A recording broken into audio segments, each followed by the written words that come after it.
Corey. Oh yeah, my shit got deals every day. Mega stars like Kanye West. Deals every day. Creativity. Million shirts sold. Bulk orders. Deals every day. Free designs for schools. I love screen printing. Deals every day. Orders for everybody. Million shirts sold. Deals every day. Buy one, get one free. I love working Deals here at every T-Shirt day. King. Schools, businesses, and sports teams. Yes. Deals every day. Mega stars like Kanye West. Deals every day. I got the best team in the world. Creative artists. Deals every day. Nah.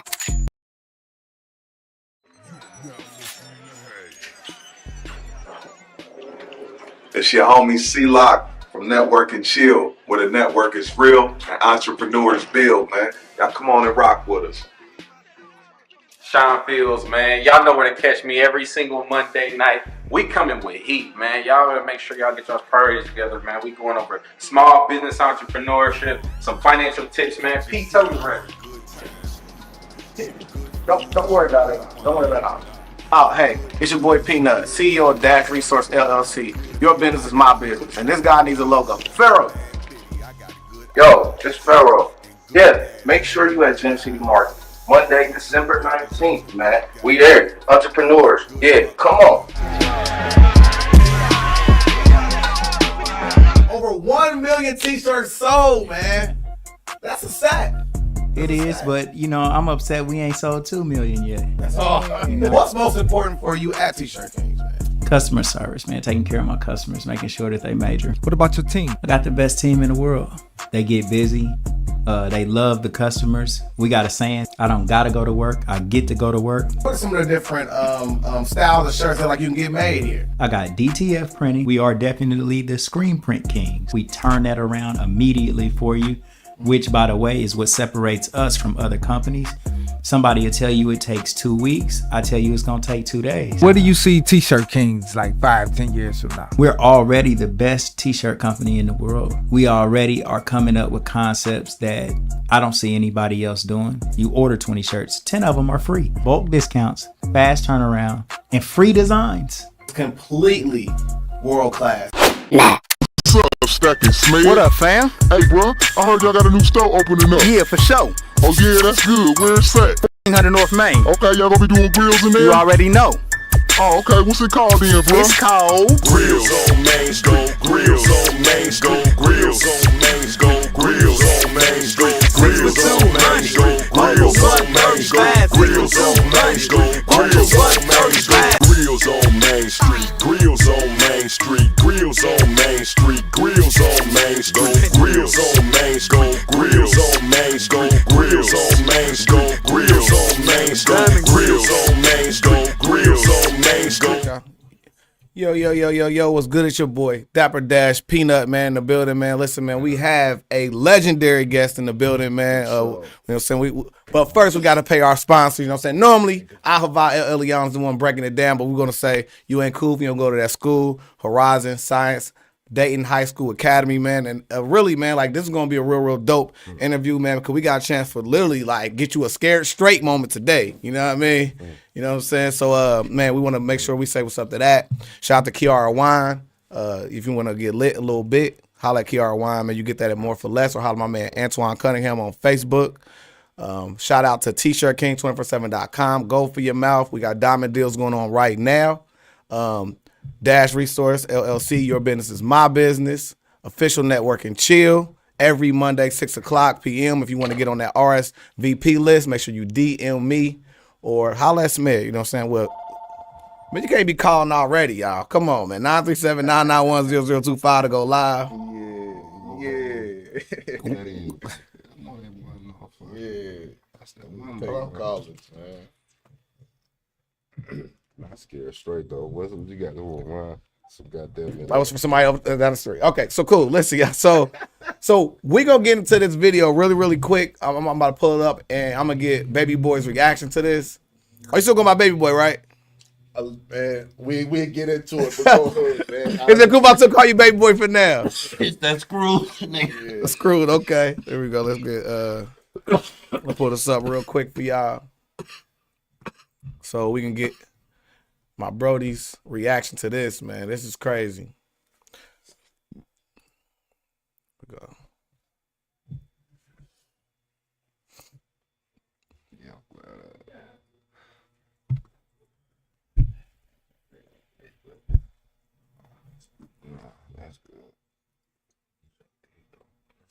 might need it. All right, y'all. Let's see.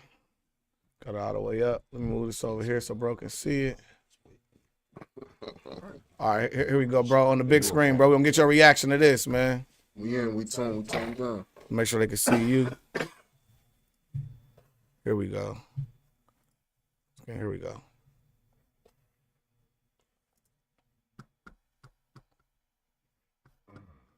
This is a video of a little kid who broke their teacher's leg. Wow.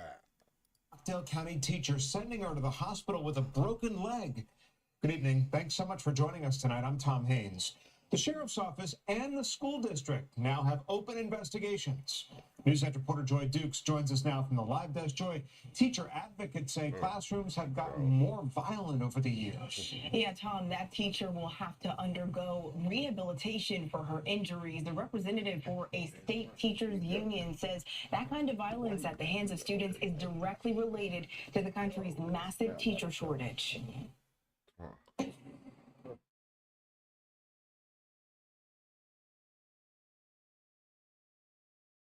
Student attacking a teacher inside a Heritage High School classroom on January 26th is now under review by the school district and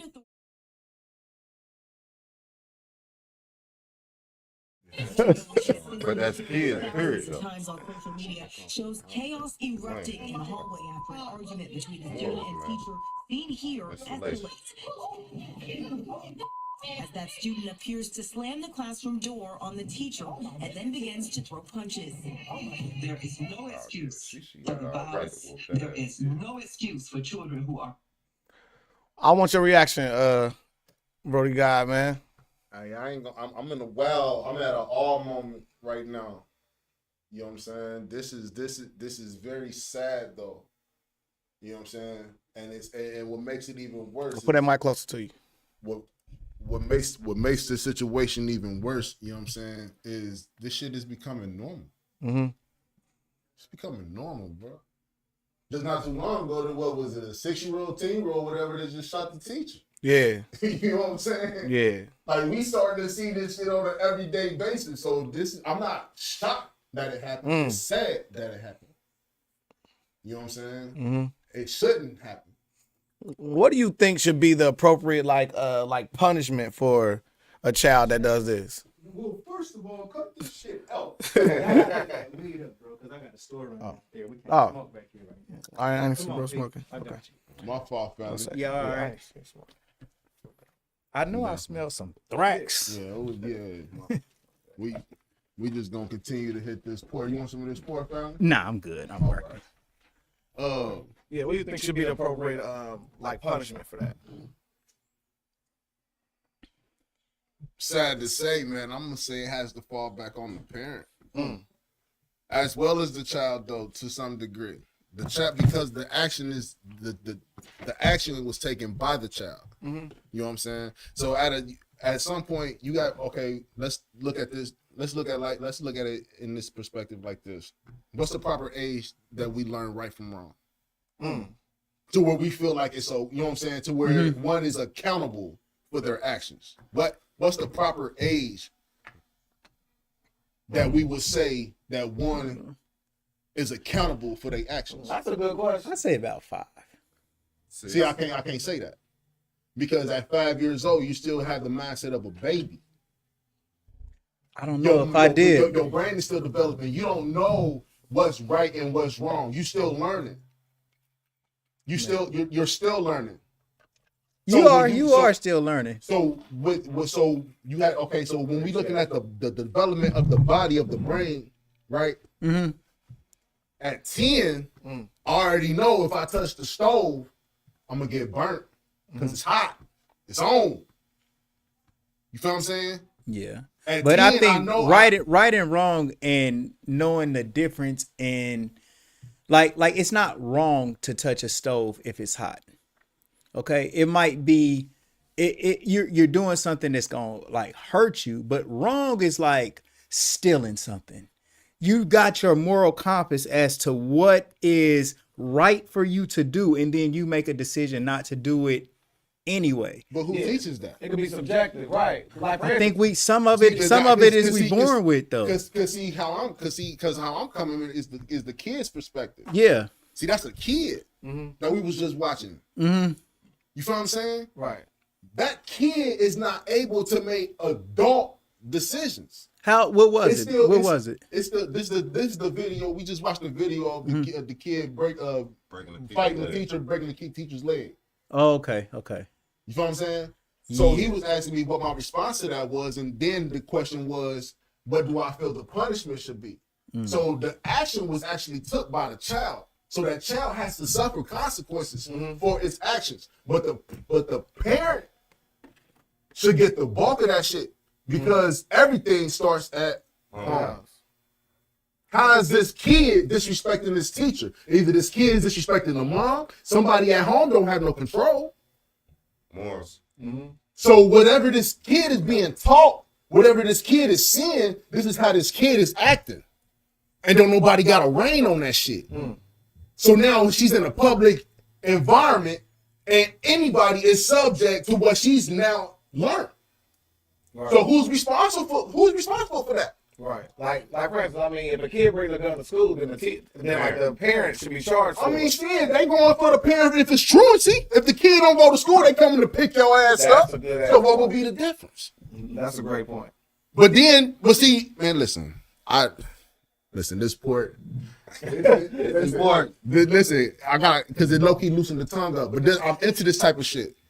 You feel what I'm saying? Back a little bit like this. I'm into these type of conversations because it's a lot of shit that don't get said and nobody don't break it down for anybody else to understand it. You know what I'm saying? How old was the little girl?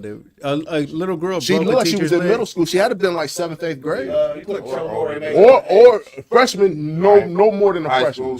Yeah, little high school shit. High school. Oh yeah, she knew the right. She knows right. Yeah. So back a little bit. It's not, but actually, right and wrong is always subjective, though, man. You know, like one person can look at something like shit. The teacher was wrong for offending her, and she got the reaction she deserved, That's or true. You know what I'm saying. So it's hard to say, but the student may not feel like she's wrong even today, even with the consequences that she gets for doing that. She still might be, just standing on her square and saying, hey man, this is how this shit goes. 1,000 parts, real quick, just let you in. But going off of what you said, that's different when if we sit here and analyze the situation as a whole, based off of what I saw, is how the question was presented, which is what made me give the answer that was given. You know what I'm saying? So we don't know, right? We don't get if the teacher cussed her out, the teacher disrespected her. We don't know if the teacher called her mama a bitch. We don't know none of that. Don't know none of that. Right. You know what I'm saying? But all we do see though is the blatant disrespect from this kid. From the kid, to this adult woman. Now what I'm gonna say is I mean, kids are different today, right? But fundamentally, they're not, right? When we grew up, I remember when I was at McNary, they had that big red powder with the holes in it. None of this happened back in that era. Hell nah. They never happened back in that era, right? It was like this where did we go wrong as a culture when it came to where kids can feel like they don't have to respect adults no more? I'm gonna tell you where it went wrong, bro. And like I said before, everything starts at home, bro. The parents stop being parents. Everybody want to be a kid. In the comments, they said we got Frederick L. Butt Sr. What's up with you, bro? Thanks for commenting. What's good, big bro? He said kids don't respect adults right now, and that's been thrown out the window ages ago. But again, it had to stop somewhere. You feel what I'm saying? OGs didn't stop being OGs. The OGs just don't exist. And the ones that do exist, they either dead or in jail. Because the ones that's out here, they barely saying anything. That's why they out here loose, bro. Don't nobody got no guidance. The blind leading the blind. So what would you be? What would be your advice to a kid in that situation, or how could you mitigate that situation from happening? I mean, it's a core, right? I was a problem kid. How so? You know what I'm saying? I didn't have a dad. You know what I'm saying? My mom wasn't always around. You feel what I'm saying? So I deal with neglect and abandonment issues. Or I dealt and I can't I'm gonna say this. I'm healing from my neglect and abandonment issues. Mm-hmm. But it's something that I dealt with though. Something that I'm processing. I'm overcoming that. You know what I'm saying? And that's the issue. Don't nobody deal with the problem. It's a core. This little girl is hurt. She angry. She mad about something. Mm-hmm. She ain't just lashing out, bro, because you know it's something behind that. I was that. That's how I can relate. You feel what I'm saying? Because it didn't take much. I walked around just filled with anger. Mm-hmm. Man, I seen this video of these Chicago kids, bro, where they was trying to get this little boy to sit down. Man, I wish I had it. This video was the most crazy shit. Like, man, the kids just swear at the teachers, man, and just cuss like on a regular. And then I got a couple of friends that are teachers now too. Yeah. They sit inside the classroom, bro. It's like there's absolutely zero respect. Man, like you know, we're not just gonna pull up and be cussing in front of teachers. Now, I was in school and I was born in 75. So I'm started school in the 80s, like 1980. And bro, it wasn't none of that shit where we in school cursing at the teacher, telling them like, shut the fuck up or get the fuck out my face. Different. And all that. The environment was different. You gotta think. You gotta think. Okay, think back then. What the cliche was? It takes a village to raise, right? Mm-hmm. So back then, everybody was involved. Fuck what he was doing. What they personal life was. Fuck what they did in their personal life. Rather, if he was married, he had a mistress. Nobody didn't care. Back then, though, you still had some men who stood on certain things and who was strict on it, and they pushed that. They beat that into you. A man is this. A man is that. You feel what I'm saying? The teachers now, the parents now don't communicate with teachers for real. Right.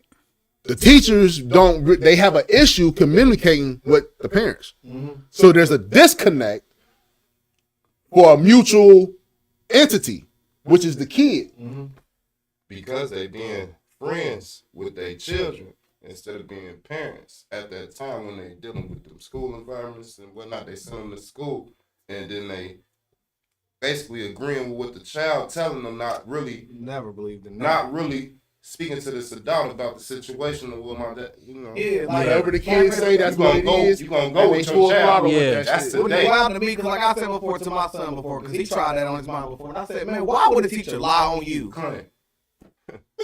Hey, you gotta think, when we was kids, right, we tried to do the same shit, right? We was their age. They ain't never been ours, bro. So now that when we look back at that shit, bro, like we did the same thing. Everything ain't nothing new underneath the sun, bro. We done repeated everything. Yeah. Everything is repeated. It's just intense. It's magnified now. Because you gotta think, when we was kids, our parents were saying we was wild. So now that we got kids, we saying they was wilder than us. They ain't doing shit different than what we was doing. It's just intensified. It's 10 times now. It's 10 times how we did it. It's magnified 10 times how we did it. And the kids coming up behind them is gonna be that. So again, like, what's your advice for the kids that could be particularly in a situation, or the kid directly in a situation? Somebody has to be able to sit down and talk to this kid. You know what I'm saying? Somebody has to sit down and be able to talk to the parent if the parents are willing to have those type of conversations, because everybody's not open to revealing their wounds. What's really going on? Don't nobody want to take the mask off. Everything is covered up. So the truth, how they say, it hurt. That's hard. You feel what I'm saying? So it's gonna take some. So if the parents are willing to, like, if they recognize it's an issue, we need to get our baby some help. Because if they don't take the first initiative, the state is gonna get a hold of this black baby. She's gonna become a statistic, and her life is over with. She's fucked. So if for real, the care has to start at home. But if the parents don't care, that's probably what she feel like. Nobody care, and the ones that she thinks should care don't care, and that's what hurt the most. So she lashes out. She don't know how to express how she's hurting or how at home how she feeling. We don't know what's going on with that girl. Look at this shit. You know what I'm saying? So that shit, that shit's real. Like I said, everything starts at home, man. But it's a conversation though, because you can't get to nobody without that. Call in right now, 991-0025 to go live. 991-0025 to go live. What? That's different. She tried to make you sit down somewhere. Yeah, like everything ain't that. You know what I'm saying? Everything at the teacher's fault. Everything at the kid's fault. You know what I'm saying? But if we don't sit here and figure out what's what, because everybody's not. Oh yeah, he tripping. He was wrong for that. Why would he go up there and take her wig? Come on, man. Come on, man. He clouded. This ain't even funny, man. But this shit is wicked. Yo, like he wrong for that. He wrong for that. Yeah, you got her fucked up, bro. He wrong for that, man. And ran out the door with it. Come on, man. Where's the respect? And then y'all get mad at this woman's reaction. Y'all think then people say she should get fired or that's not the proper way to conduct yourself. But if that was my kid that did that shit to your ass, you would be how would you feel? How would you feel? You know what I'm saying? It's all cool and it's all fine and dandy, bro, until that shit happened home, bro, until it hit home, bro. Until it hit home, now everybody feels now they understand. Or now they give you the question. Like it don't. It's a question. I'm waiting for it, but that's you shoot, man. Cause I got bullets to go. Nigga, Well, I don't feel with no, I'm just saying, like, what should be the punishment for this kid, though? Well, I mean, what should happen to? Should they put him out of school? I feel like it should be some type of one-on-one sessions. You know what I'm saying? Because you gotta, and this is another thing. You gotta think everything that if I sit here and dissect, you will be like, "Damn, I ain't never think that played a part," or I never thought of that. Yeah. Like crowd matters. Yeah. He probably not getting no attention at home, so he get You know what I'm attention at saying? school. This is people seeking He shit. ain't got no Crowd, He ain't staying with his family. crowd matters. Sisters, no. If I get into a fight with a motherfucker one-on-one, I probably whooped him. You know what I'm saying? But if I got a crowd around me, I'm gonna style on this nigga. I'm gonna style on it because I was a performance. Yeah. That's entertaining. Yeah. One-on-one, it might be something different. Right. Let me just walk around the block real quick and got it in. So when you got peers bring it around, up. so when you got peers around you, peer pressure. So now we dealing with a more of an opinionated environment, society. With the cameras rolling out, now it's worldwide. You feel what I'm saying? Everything is captured. Every moment is not sacred, bro. It's not. Even the cops thought that what they were doing. So what you just So the treatment for this to me, right? This kid needs to be one-on-one. They need to be separated from any and everybody that has an influence on their moods. For them to be able to open up so you can deal with the core of the problem. That's the only way to fix that shit. Right. So take him out of the class and just talk to him? Get individual sessions. Get them out. Counseling. Whatever, however that works. You know what I'm saying? And that's going to be working itself because we're taught that, you know, that's some bullshit. Yeah. I've never went through it, but shit, hell. I mean, anything that helps you get through a crucial time is therapeutic. But where are the resources to get? Because so like the kid that snatched the teacher's wig off is one thing, okay? But the rest of the kids in class, nobody was there to stand up and check him. Nobody was there to say, "What the fuck you doing, bro? This is dumb shit." Because it ain't cool. Well, that's the point, though. Like each and every one of those kids ain't far from doing the same type of shit. Right. So once we counsel him, all right, now we need another counsel to counsel somebody else. Before long, there's not going to be anybody in the classroom. And then what about the teacher's perspective? We go and counsel this kid, but then bring him back into the classroom, but the teacher is still humiliated in front of the class. Her authority has been diminished. Nobody takes her seriously anymore. And it's not an environment to teach anymore. That's a danger, and that's the downward spiral of that. But a part of that one-on-one with that kid, that teacher is implemented into that. because that's a relationship between teacher and student. That has to be fixed in order for that student to come back. That student can't be the only person that gets one-on-one with or counsel. You feel what I'm saying? Because there's a other party. And so how that teacher feels is going to have the cause and effect. Unless that teacher is going to need the one-on-one. I'm So saying if that kid's going to come back into that classroom. And the parents damn near need to be in the one-on-one. But- It's like and- a 5-on-1. Again, so if the parents ain't into it, bro, it ain't gonna get reinforced. Another reason why there's a big problem with this is because number one, like teachers don't get paid enough. Number one, right? Number one, because think about this. A lot of men, like for instance, you will be a great teacher. You be a great teacher, but then they got qualifications on why you can't be a teacher because of what you've already been through in your past, right? Right. So that male dominance figure that could offset that, literally neutralize that, right? But a strong person of that type of leadership is going to be doing something else, not being a teacher, right? So if it did pay that much, you could have a strong person in there that'll be like, man, chill out. Because when I went to school, we had a teacher named Mr. Lawrence, and I just saw him at Meadowdale recently, and I walked up to him and I dapped him. I said, man, thank you for being hard on me. Thank you for pushing me. Thank you for challenging me. Yeah. You feel me? He got to say, man, I'm so proud of everything that's like going on. But we had that. Yeah. These kids ain't got that, man. Like they already have the same recycling system of, like, for instance, my child's mom, I love her to death, right?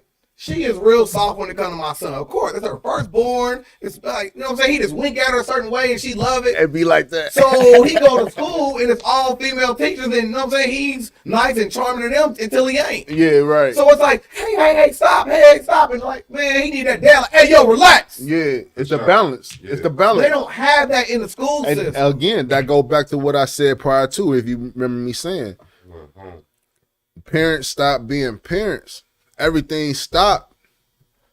Everything stopped. Everybody is for self. Everybody lives for self. Everybody want to be their kid's friend. Everybody want to be the friend. Listen, I'm none of my kids' my friends. oldest daughter, None of y'all. my oldest daughter. What camera we at? I'm not your friend, Jay. Every camera.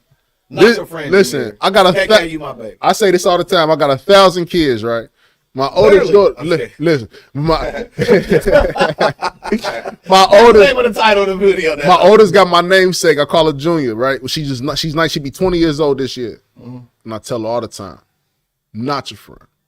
We can laugh, we can kick it, we can do all of that. But my job is to parent you. Even with you being 19, you're still, at the end of the day, my baby. I don't give a fuck how grown to society you may be or you may look. This is who you are to me. I had you. You know what I'm saying? So you gonna always be my baby, my child. You can be grown to everybody else. My job is to protect, provide, guide, discipline. Those are obligations as men to children. Word.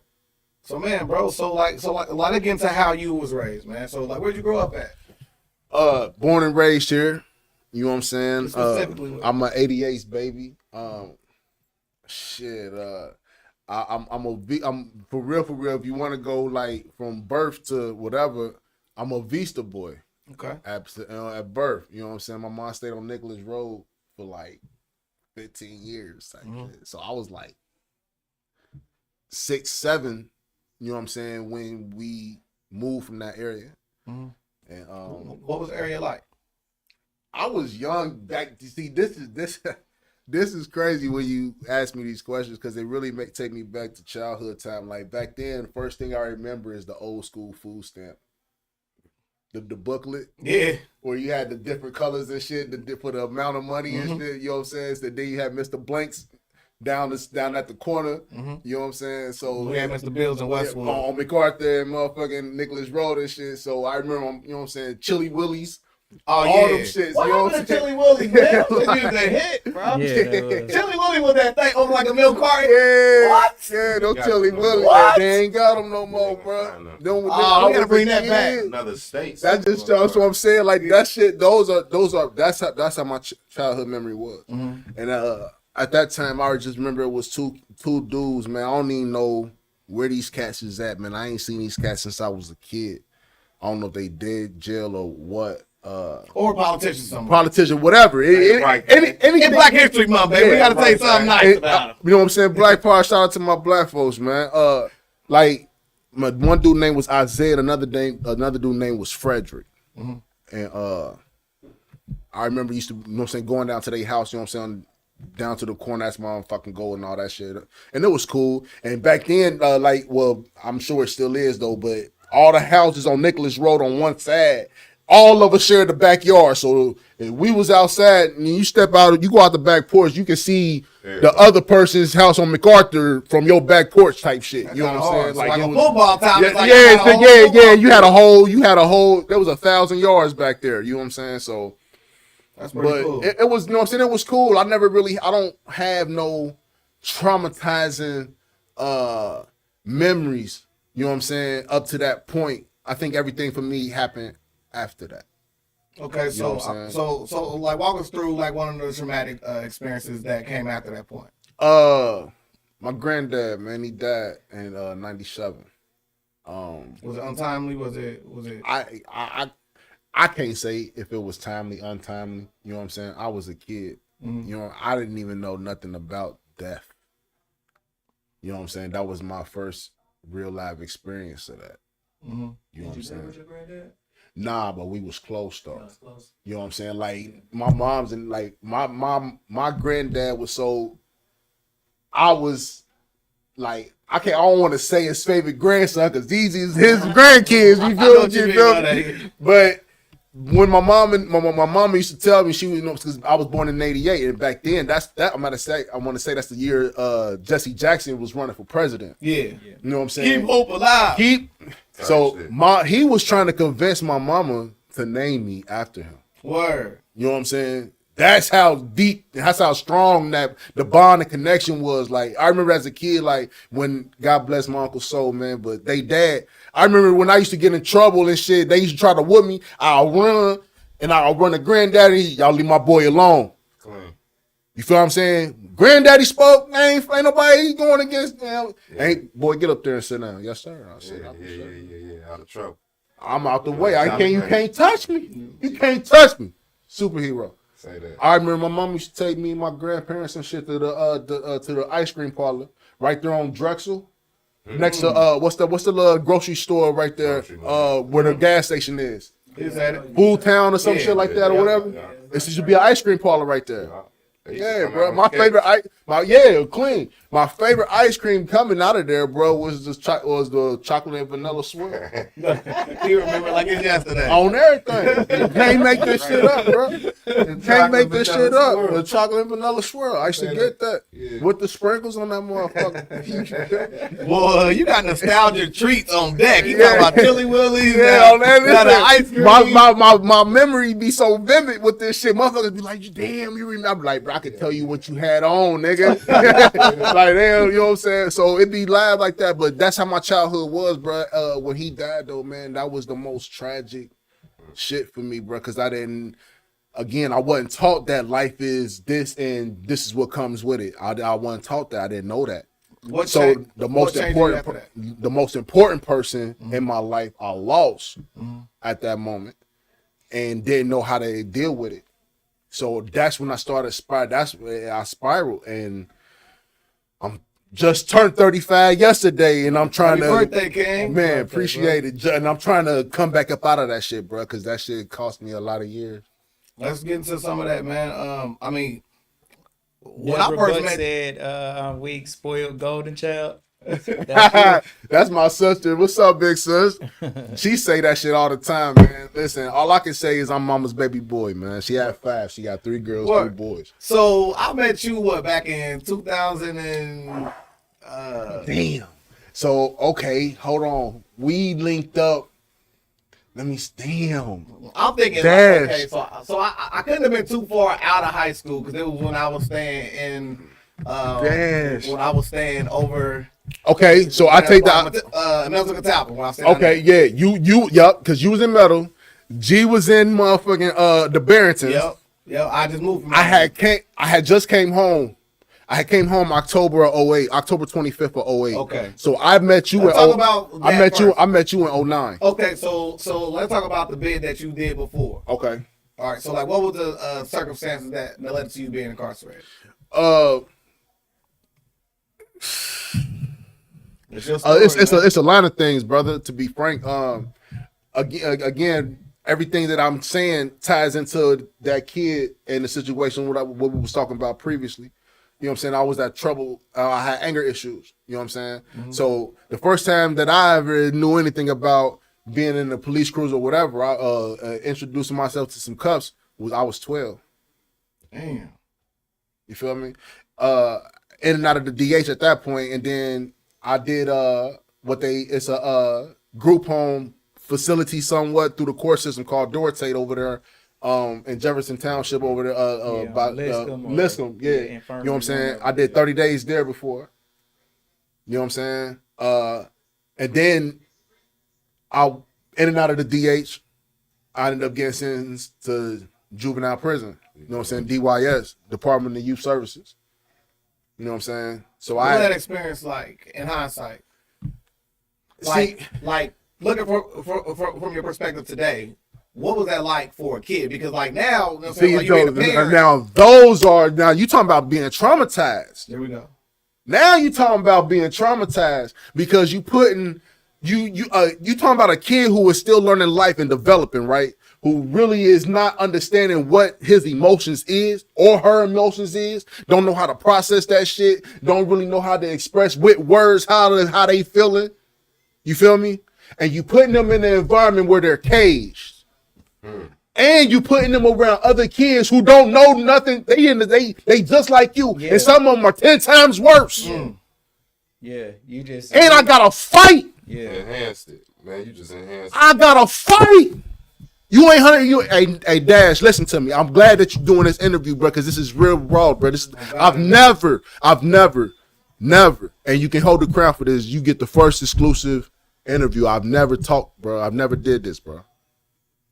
But you around, and for people who got kids who they feel is unruly and all that shit, if they listen to this, bro, I'm telling you, it's jewels. I'm gonna drop them. Yeah, I'm gonna drop them. When they need them. But you putting a teenage kid, man, that don't know nothing about nothing around other kids who know nothing about nothing, and you want me to rehabilitate myself, and I'm dealing with hurt. I'm dealing with pain. My daddy ain't around, or if my daddy around, he ain't shit. My mama around, she ain't shit. Or mama around, she doing what she can, but it ain't enough. Right. Because she got to spread all whatever the fuck she got to whatever it is she has. To make whatever she got go. You feel what I'm saying? Like, you vulnerable. Yeah, you vulnerable as fuck. So you lost. You feel like you by yourself, bro. You feel like you by yourself, and so aggression. I ain't no bitch. I ain't about to let nobody punk me, nigga. We gonna hit every day, and in there you got a box. You know what I'm saying? Ain't no hole. It's a box they put you in, and it's only one box per block. So if me and you get into it, they separate us for a certain amount of time, and if me and you ain't dealt, if it ain't finished, it's on the floor. As soon as we see each other, nigga, we back in it. But this is the pickup for that though. You get rolled up for every incident. They got rules and guidelines and bylaws and shit that you gotta follow when you win them joints, right? So if you don't apply, if you don't oblige and you don't participate and do what they do what they tell you to do, you get rolled up. Right. Do you know after so many of those write-ups and stack up? So in DYS, they have what you call a review every 90 days. When you get sentenced in the Department Department Youth Services, they sentence you, the minimum is 6 months. But they can hold you up until you like 21, 25. I heard it was 25 now. Right? What? So a kid that go in at 12 can be stuck in there until he's 21, 25. Over a small infraction. You want to hear what I just said to you? You ain't even got to ask for nothing else. From 12 years old, the nigga, he can be incarcerated for the rest of his until he's 21 or 25 years old. That's the system. But y'all, ain't nobody listening. That's the system. That's the system. He 12. What the fuck does a 12-year-old know, bro? Nothing. The hair on his nuts is still fresh. He just now really starting to develop an aura where he gotta use deodorant type shit. You know what I'm saying? Like an aroma, bro, like you putting kids in fucked up situations, bro, to where it fuck their minds up. What was the youngest person that you saw incarcerated? No lie, when I was in DYS, bro, I was 14 years old when I went, right? When I went, bro, it was this little, I was 14, this little nigga, he was from Akron, bro. We called him BG. The little nigga, bro, I swear to God, bro, if you seen him, he looked like one of the kids if you sent 35 cents a day. Damn. That's how he was built. Skinny, small, big head, small frame. But bro, I swear to God, nigga, that little nigga wasn't over 4 feet. That nigga was small as fuck, bro. But he was active. He active. And he was like 11, 12, bro. Then. And so when you being a little nigga and you about that shit, you know the big niggas ain't gonna let nothing happen to you. Right. So he popping shit. He will get you beat the fuck up. Fucking with him. So he kind of had his way. Cause he got niggas that's gonna beat your ass. You feel me? Like that's what be going on in the joint, bro. But back to like it's traumatizing. It's traumatizing. You dealing with kids that has insecurities and hurt issues, bro, that they not dealt with. And the first thing a person want to do is, we gonna lock them up. Nah, that ain't it. Something going on. What happened to him? You don't know if this person was molested, raped, any of that shit when they was a kid. You don't know what they saw. You don't know what they saw. Right. You don't know what they was told. And the first thing they want to do is put cuffs on you. Like that's gonna fix it. So then but see, you got, and then everything revolves around money. They make money off us being locked. Hey, well, that's one person got $1. You know what I'm saying? If you think, listen, this is the saddest shit in the world, right? If you think about as many countries as it is in the world that's on land, America has the highest incarceration rates out of any country in the world. Absolutely. They make millions of dollars off of us being locked up, bro. Absolutely. And then it starts. That's the traumatizing part when it starts when you was a kid. Because now it's like, because this is what we say when we rapping or we selling dope and all that shit. This is all I know. I've been getting locked up since I was a kid, my nigga. I can tell you everything about the joint. I can't tell you everything about living life outside that motherfucker.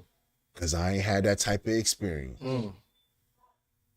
Damn, bro, that's deep as hell, man. You feel me? I'm 35, bro, and I'm trying to get my life back. I lost 5 years, bro. Behind a woman I love, bro. 5 years, bro. Behind a bitch, bro. Loved her, though. To this day, nigga. And I ain't scared to say, nigga, I love her. Right. But I can't fuck with her like that, though.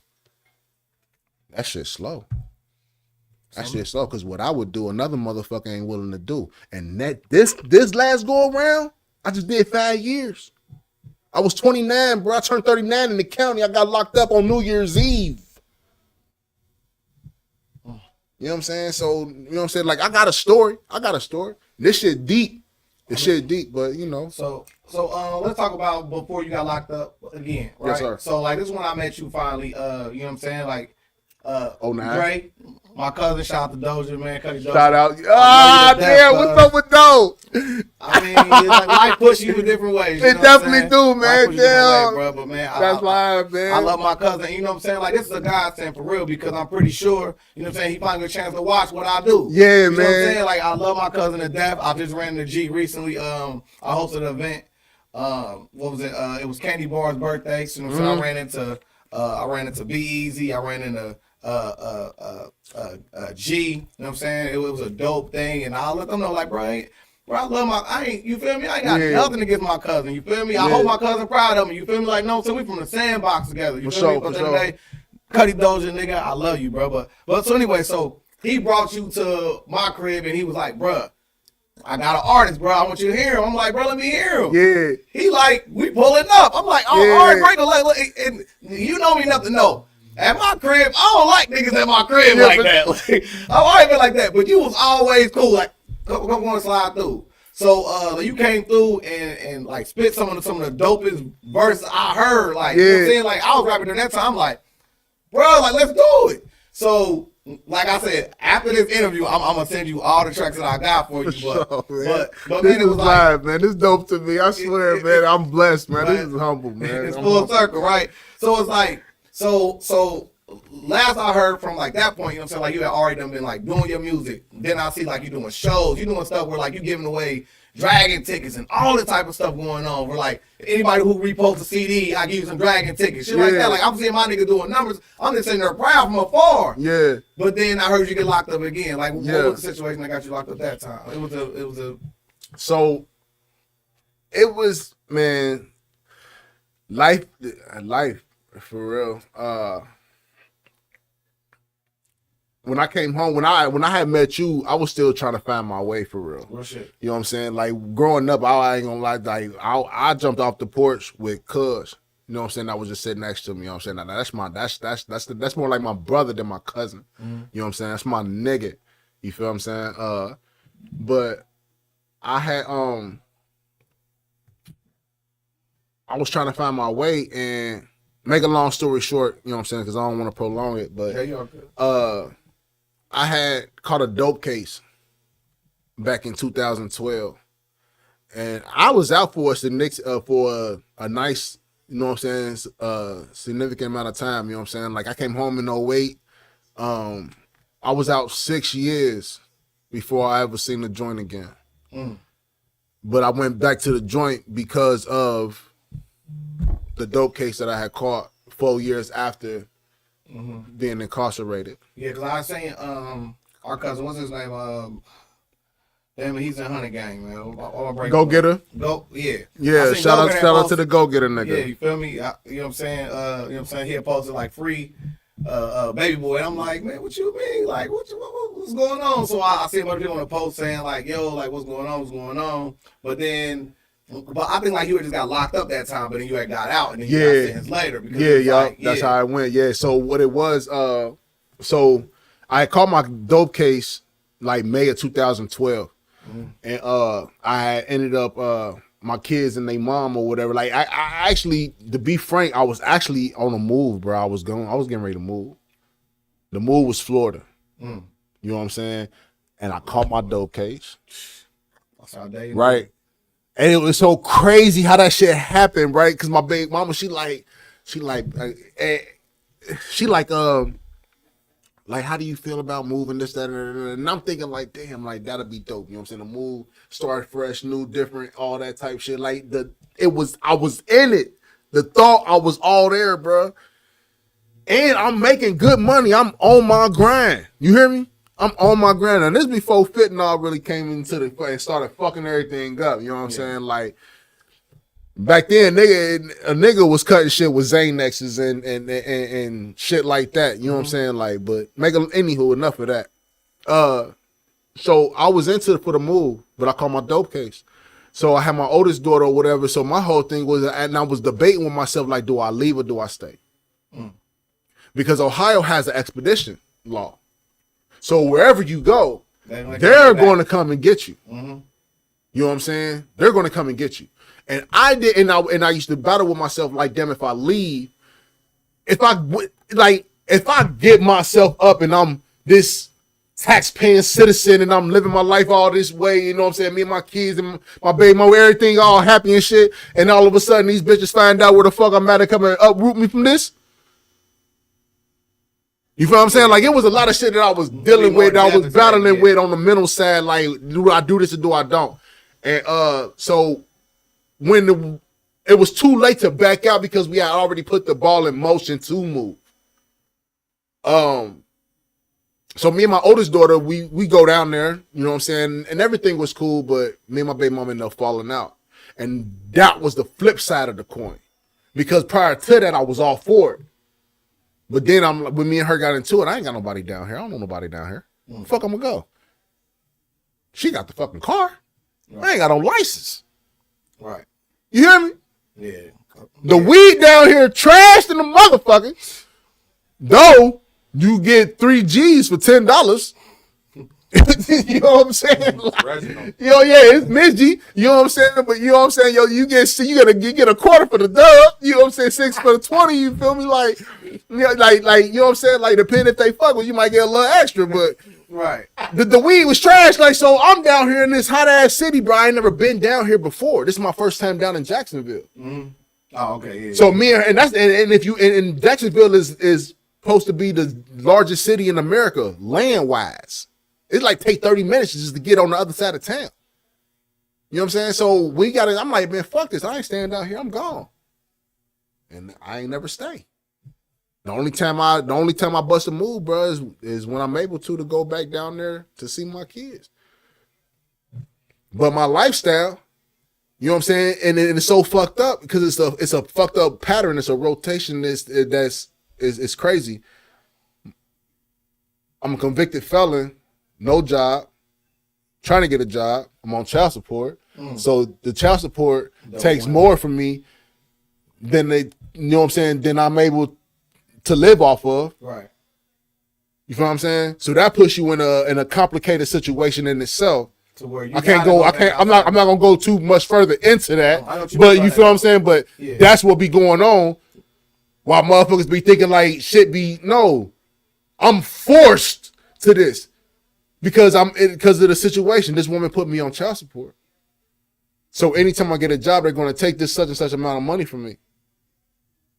And then I'm supposed to live off of whatever else. Which makes you undignified. Come on, man. My phone shit. Once I pay my phone bill after that, I ain't got nothing. Right.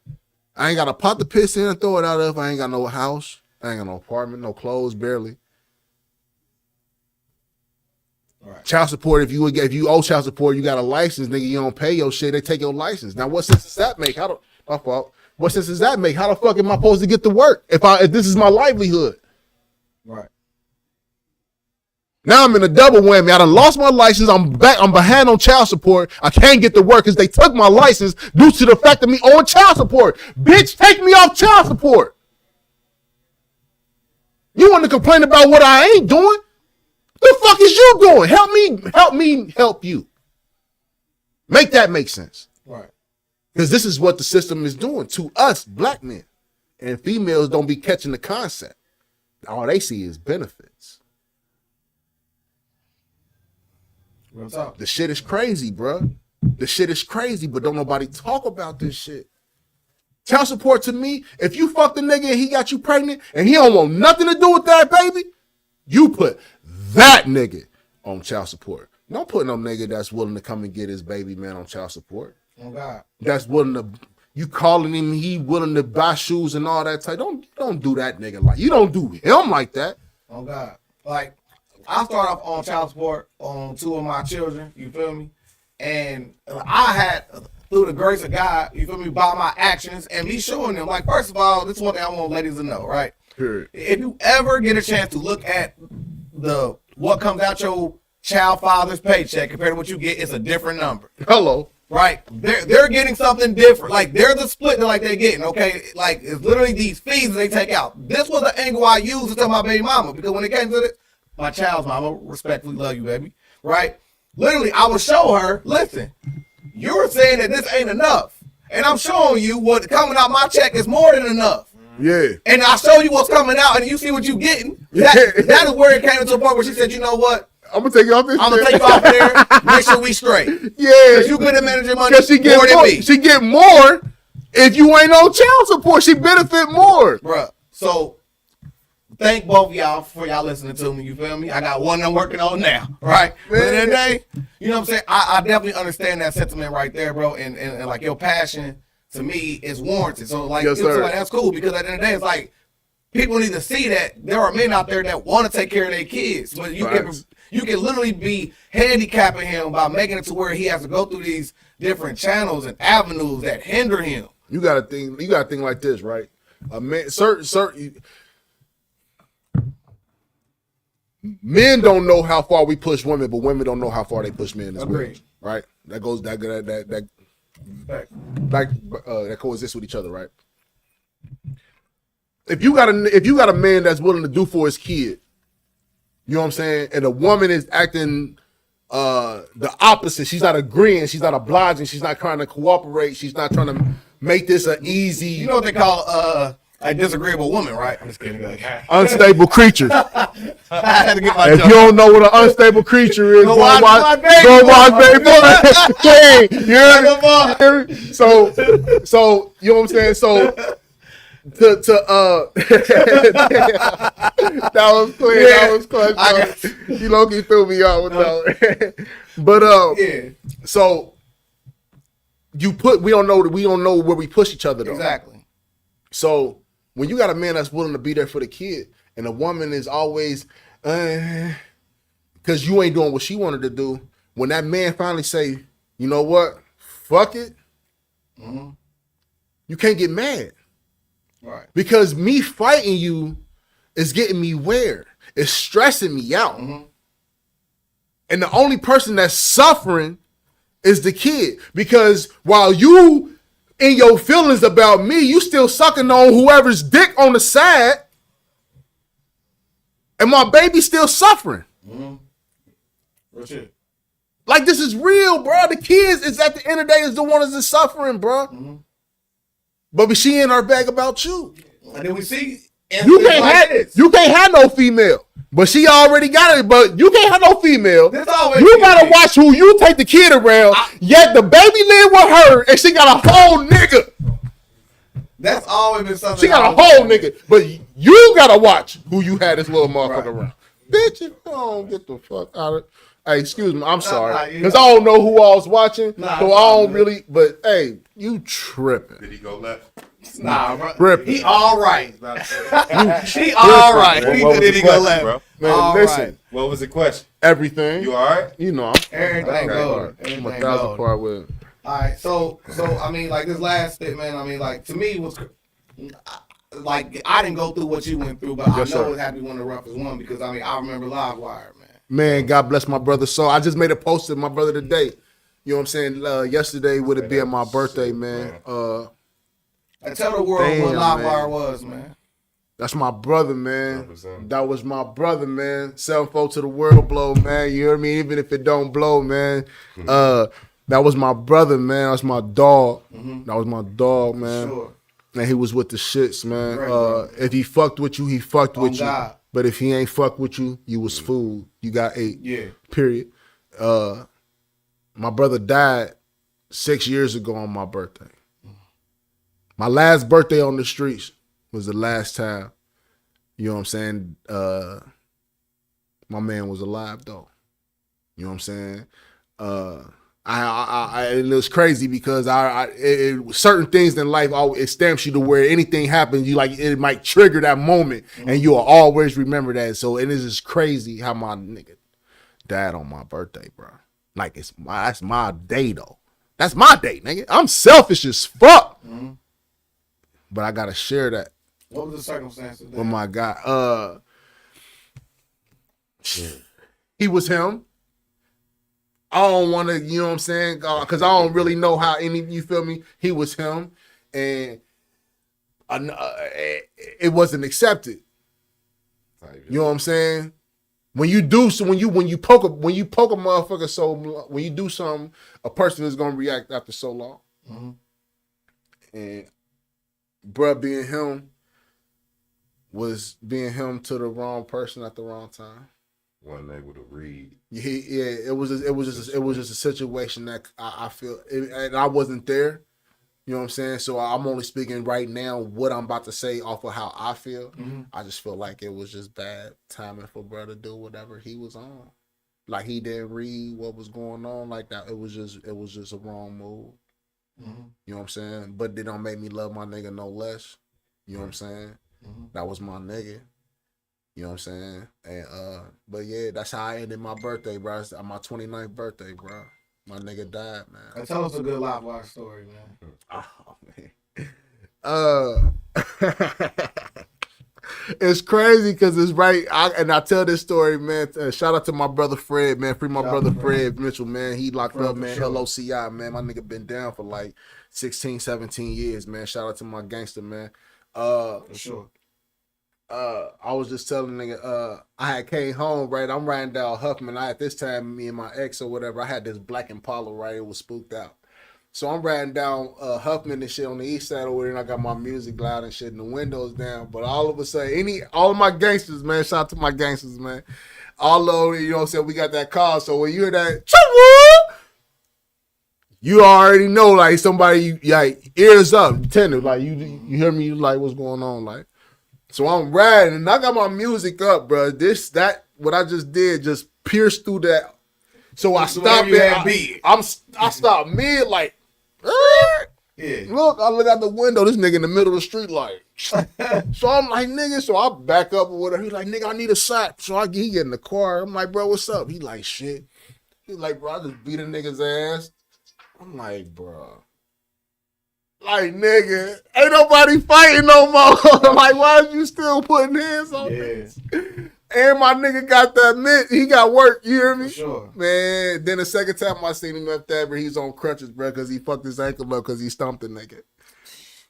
I'm like, bro, this. His name. Listen, he was shooting that motherfucker. He done held me down in the club before. Listen, for sure. If you listen, like I said, if he fucked with you, on God and you was good. But if he didn't, you was fool, and he ate. You hear me? My nigga ate. I used to get money with my nigga and everything, man. It was just like I said, man. Like when I got that call, bro, I was dropping my little sister off, free my little sister Cash, man, Miracle, man. Sure. I was in Vandalia dropping her off at the time with her girl at the time or whatever, and I get a phone call from my brother Rob Dollar and shit. And he like, bro, you heard what happened to Live? I'm like, nah, what's going on? He like, bro, they saying that. I said, what? He couldn't even. I'm like, what? I told my baby, hey, get me over Riverside, Parkwood, right now. Nigga, call me. Nigga, I get there before anybody else got there, bro. I got there, bro. Literally. So my baby mama had parked on the street out on the other side of Parkwood. I don't know what's that. I don't know if that's Basswood or what, right? One of them, yeah. So it's one of them. But she at the corner of that motherfucker. So when she get out, because the police crew, it was so deep over there. So I hop out and run over there. So the police stop me. They're like, sir, like I'm like, man, that's my brother. Like, they're like, can you tell us his name? I'm like, Eric Ragland. They're like, sorry, sir. And when they said that, nigga, I dropped down on my knees right there on the scene, bro, and cried, bro. Cried. And at that moment, that's when I seen Swole, Venom, and all them niggas. All them niggas started popping out, bro. But nigga, I was the first one on the scene, bro. And I seen the car and all that shit, bro. I cried, bro. That was real to me, bro. So my birthday is bittersweet, bro. I enjoy the life that I got, that I was given, but I witnessed the lifeless body of my brother. Do you feel like he's still with you in some type of case? As long as I'm breathing. I can't speak how he was for everybody else, not saying that he didn't mean nothing to anybody else. Right. But as long as O'Shea Woods is breathing, Babe Boy, Screw, long as I'm breathing, Live Wire here, bro. Sorry. And I'm a thug out for my nigga. And I'm 10 times on whoever, whatever, nigga, if we on that, if we gotta be on that, I'm on that for my nigga. You know what I'm saying? Other than that, I'm all peace. I don't want nothing, bro. I don't want no smoke or nothing. I just want to be humble. I'm going to remain humble, but I just want peace. You know what I'm saying? I just want to live life, bro. I done lost too much of it. Man. And I done seen too much of it being lost. So, to me, like, that shows tremendous strength. But, I mean, I saw you when you first went in, like, nigga, you done got big as hell out here, bro. Yeah, he looked tomorrow with that motherfucker. So like, what other positive aspects have you picked up along the way of your runs in? You know what I'm saying? Like with the law, being with the yeah. I mean, when you come from the streets or you getting locked up or whatever, and you go to jail, whatever, like you learn more about what's going on around you. Mm-hmm. Now, it's only two. It's either you gonna pick up on this shit or you ain't. Right. You know what I'm saying? To me, there's never really no straddling the fence. You know what I'm saying? But this is why I like politics so much. Yeah. People don't know. I do pay attention every Sunday morning at 10:30. I was channel CBS, Face the Nation, with my baby Margaret. I love that white lady. You know what I'm saying? That's hard. And then I'll be on channel 14, channel NBC with Chuck Todd with Meet the Press. You know what I'm saying? Like I switch back and forth. That's hard. You feel what I'm saying? Like people be like, I don't give a fuck about that shit, but what you don't give a fuck about be affecting real easy then, bro. I can use stocks real easy then. Yeah, we gonna have that conversation. We got to. We gonna have that conversation. You love politics and stocks and them is handshake. But I'm go ahead. People be like, they don't care. And what you don't care about affects you. And then you be like, I didn't know. But that's because your dumb ass wasn't willing to listen or to learn it. Ignorance of the law is not a you know what I'm saying? Me hustling or me doing whatever I do in the streets, nigga, I gotta know what they just passed. Because if anything, if I get caught up or anything happen, I gotta know what I'm dealing with. Not to mention, nigga, if whatever I'm into, whatever I'm doing, whether it's legit or not legit, if I'm on top of the politics side, they make all the laws that affect me legally and illegally. Directly. So I need to know what's going on so I can be on top of whatever my business is, and I can move how I'm supposed to move so I can protect whatever the fuck I got. That's what phones is for, though. But don't nobody because of the politics. But see, I'm not Republic or Democrat or none of that shit. Because I ain't gonna lie to you, it's some Republicans that they got some shit that I like. Hey Deborah Butts said, I like how your bodyguard stayed watching and chilling. Come on. Hey,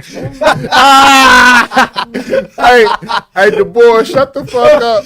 Hey, you got Hey, DeBoer, my bad. I said Deborah. Yeah, it's all right. That's fine. That's big sis. That's all right. Fine. Yeah. She know how we gonna act, though. Yeah, you know what I'm saying? Like, they know we gonna act the fool. You know what I'm saying? Yeah, you feel me? Like shit, nigga. My gangsters moving silence. You heard me? So here on the Legendary People podcast, man, we're taking donations, man, for this thing that's a time machine, right? Okay. Like, so like we taking small donations for, right? Like I know you get into the bag when you get it.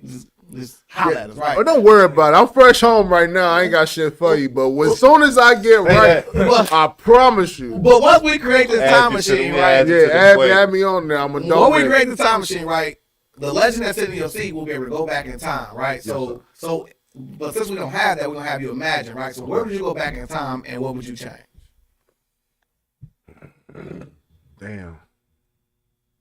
Damn, don't do that to me, baby. Right here. I gotta ask you. Right here. That's live. I like that. I like questions like that. At this moment, bro.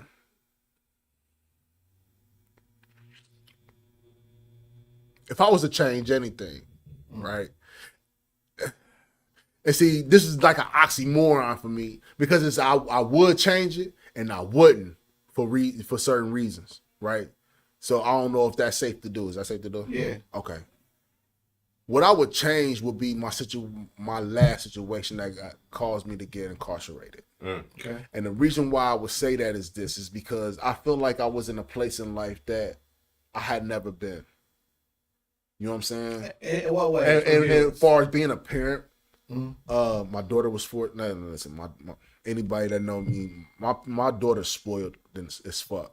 She's the oldest of mine, and she's the only of her mom. And they call you spoiled. And I'm spoiled. You know what I'm saying? So, you know what I'm saying? Spoiled begat spoiled. No, she's 10 times that, right? But love you, cuz. Yeah, shout out to my baby Julia, man. That's love. It's real. But that in itself, bro, it's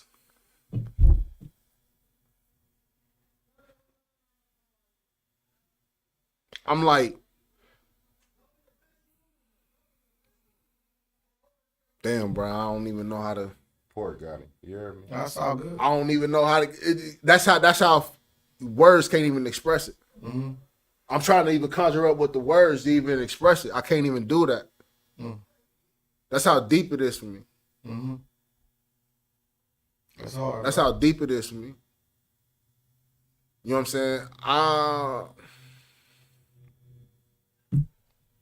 don't know, bro. I just ain't got no words for that one. Right. So, That's so, all I bow down gracefully. I just ain't got no words for that one, man. all right. So if you didn't want to go back and change nothing, where would you go back in time to whisper something in your ear to say to yourself? Do better. To do. Pay attention. Use your time wisely. My first post when I came home, bro. My first post on Facebook when I came home, bro. I had it's crazy. The same day I came home, nigga, I saw my mom in the back of an ambulance truck. Same day you came home. Same day. I ain't lying to you. I'm not lying to you. Same day. Cause my mom was, they said her oxygen level and shit was low. You hear me? How's she doing today? Mama good. That's Yeah, love. check thing though. This is a great thing. They say her oxygen level and shit was low, right? But when they was like, hold on, her son just got out of jail. Like, hold on, let her see her real quick, right? The ambulance stayed, nigga. To let you chop it To up. let me see my mom. I pulled up, nigga. I hop out the car, nigga. I see my mom, and she like, there go my baby. That's hard. You hear me? That's hard. So Low nigga, oxygen level, she still nigga, hit that. there go my baby. Listen. Listen. So, nigga, when I get out, I hug her, kiss her, hop out the ambulance truck. Yeah. This is not now. If I can't make this shit up. I'm lying, I'm lying, bro. This is what I'm listening. God, listen, bro. If you question God, don't, man. You just have to find peace with whatever He decides. And you know God's what I'm saying? alive, man. On everything. But she was on her way to the hospital, bro. So I hug and kiss her, whatever, thinking they getting ready to take her off. So we getting ready to follow her, whatever the case may be, find out what hospital they taking her to. We go in my older sister's house. That's my mom staying at. So we go in my sister's house and shit. So when we go in, we talking. We all in there talking or whatever. The ambulance motherfucker come back to the door. Yeah, we can't take her because she's refusing to leave. She seen her boy. She told them I ain't going nowhere. Y'all ain't taking me. Wow. So nigga, we like what? So, bruh, they literally grabbed my mama and carried her right back into my sister's apartment the same day I came home. That happened the same day I came home, bro. Can't make this up. Man, bro. You know what I'm saying? So, you know what I'm saying? I fight, bro, because my mama been a fighter my whole 35 years of living. Mm-hmm. That's all that I get that from her. That's hard. You know what I'm saying? I've never seen her physically fight, but the spirit of fight. She is. Shout out to Mama Love for You know sure. what I'm saying? Because my mama been on dialysis, bro, since 2004. You feel what I'm saying? Like, I done seen my mama go through some shit, bro. Through some shit that she's still fighting. So as long as she fights, she gives me the motivation, the fuel, bro, to continue to do that. Even when I feel like giving up, whether it's baby mama drama or whatever, I can't give up. My mama didn't. So whatever she holding on to, nigga, I'ma hold on to that. Within the nigga, I'ma hold on to that. Within the nigga, You hear me? hard, bro. Whatever she taught me, hard. whatever she gave me, I gotta hold on to it. Within And I gotta find peace. But whatever God decides to do, I have to find that. You know what I'm saying? Because it's never easy to deal with this shit. What's next for you, man? So what's next for the screws, nigga? Yeah, I mean, what's next for the screws, nigga? Not All the the stuff now, yeah, nigga. You got the shit up. What's up? Not the so everybody. So a lot of people they may know my government and know all that shit. And I don't, I used to be real picky about who knew and what my name and don't tell nobody my government. I mean, you talk to a nigga named Beanut. I know. Shit doesn't matter to me anymore. You know Professionally known as Peanut. The Mary and my grandmother called me Peanut. I'm grown as fuck. You know what I'm saying? So I'm my mama's baby boy. Mm-hmm. You know what I'm saying? She had again 5 kids. I'm 4th. You know what I'm saying? And I'm the second of her boys. 3 girls, 2 boys. So you know what I'm saying? Baby boy is more of a family name. You know what I'm saying? Scrooge, you know what I'm saying? Scrooge only been alive since like 2013, 2014. So damn, so Scrooge is the baby boy. Scrooge will be the baby boy. You know what I'm saying? That's the bar. And only because of the music. You know what I'm saying? That was just something that I had adapted or whatever, as far as on entertainment level. You know what I'm saying? Because I was dealing with, having to brand your name and pay for this and pay for that and all that shit. So baby boy, I'm like, damn, I could take that. But then there was the dude at the time I didn't even know nothing about, but Baby Boy the Prince or something. Man, he got a song or something called Big Wheels or some shit like that. My nephews and them knew something about it or whatever. So I felt some type of way because I felt like the song was trash. You know what I'm saying? No disrespect to dude, you know what I'm saying? Because he got what he got off the shit. He was in his position. I know not to him. What about it just movie, Baby Boy? It just wasn't. I am him and he is I. Him on the low. You know what I'm saying? To a degree, he was a bitch for real, but I'm everything but the bitch part. What more do you want from me? Shout out to my nigga Tyrese. You know what I'm saying? I was everything but the bitch. You know what I'm saying? Yeah, you know what I'm saying? What more do you want from me? Come on, baby boy. Yeah. So you know what I'm saying? I'm more. When you think of Baby Boy, think of the Paper Soldier from State Property and shit. You know what I'm saying? Come on, Baby Boy. Yeah, think of that Baby Boy. I'm not Baby Boy. Don't think Jody Type. Yeah, don't think Jody. Jody. Don't think Jody. Nah, Jody, you Jody though. But he can't be Jody by name Peanut, bro. Pause. But nah, though, just kind of like when I was incarcerated, man. Like, okay, so I'm gonna take it back just a little bit. Before I got locked up, I had a little buzz going. Oh yeah, I was traveling back and I was doing shows. Shout out to my guy Mo Better, man. Shout out to Mo Better, man. Hey, yes. Hey, listen. Tell Mo Better real quick. Tell man. Mo Better that he has an invitation to come on this platform, bro. You're a legend, bro. You are a legend. Real quick, man. I want to take the time out to shout out two guys, man, that gave me something that most people didn't, right? And I don't know where bruh is, but shout out to the nigga Esquire. Esquire for sure, legend, yeah. Don't know what bruh is. I'm proud of his movement. I know while he was doing magazines, it was something that Nate books. He was in a sort of it was something he had going on. A lot of stuff. But shout out to that man. Esquire for sure. And shout out to this nigga Mo, but I want to give them their flowers, and man. Justin Basil as well. You know what I'm saying? Because them cats gave Baby Boy before Scrooge ever. They gave Baby Boy, bro, a chance, bro, to even touch a mic. Esquire was doing Santanas. For sure. And shit like that. You know what I'm saying? This is back when, shout out to God bless my brother Lansky, man. RP my brother Lansky, man. And free my nigga Smobby, free my nigga Coogee. And shout out to the nigga Damon Go Getter, man. But this one, 100 Gang had shit on Smash. When I came home in 09, I didn't know nothing about 100 Gang. Them niggas had the city on lock. On God. On God. On God. Them niggas had everything on Smash, bro. But I was never the one that wanted to ride the wave of somebody else. You feel what I'm saying? Anytime I've been incarcerated, I always wrote my own rhymes. You see what I'm saying? So when I came home, I wanted a piece of that. I wanted to know what that was like.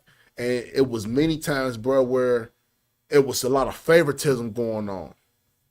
You know how many nights, bro, I went to Santana, signed up or whatever, nigga, and never touched the stage?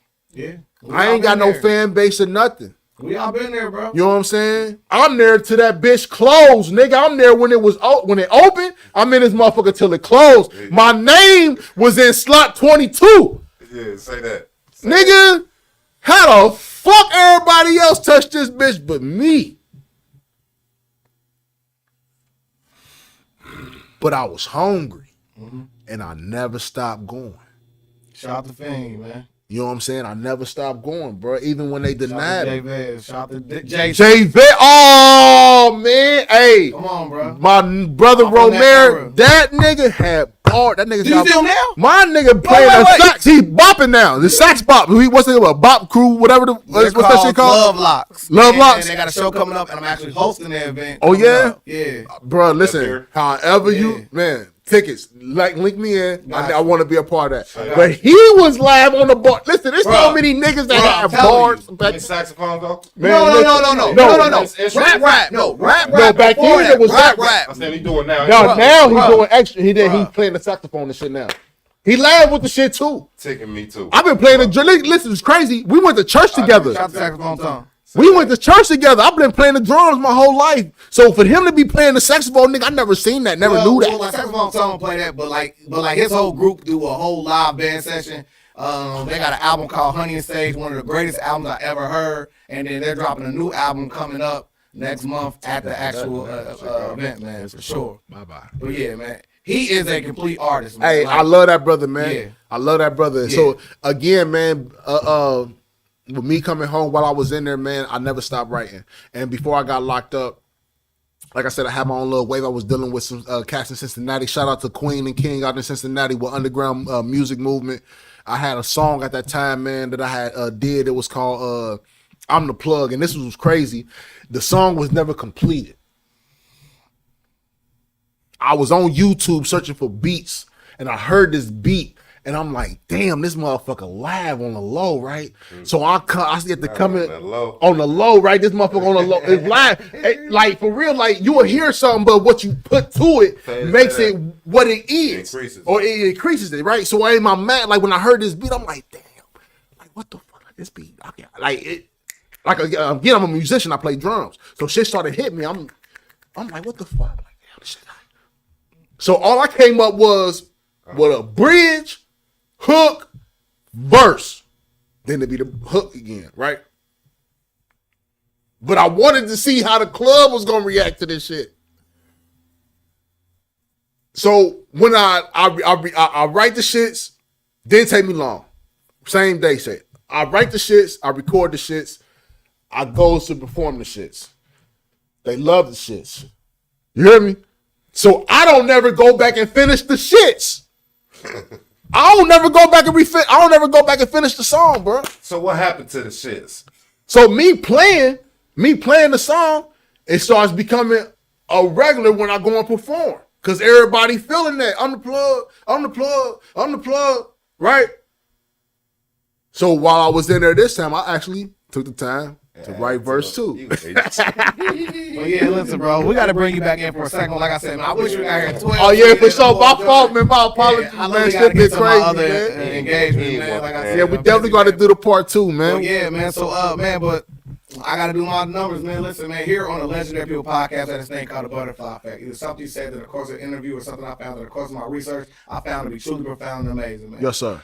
Me just knowing you, bro, like from like our interaction, bro, you always been a solid dude, man. Like from day one. Like I don't consider day one being the day one of my existence. Day one is you being solid from the day one I met you. Right. You a day one person to me, bro. Man, humble, man. I appreciate and like for you to come out, like I don't even know.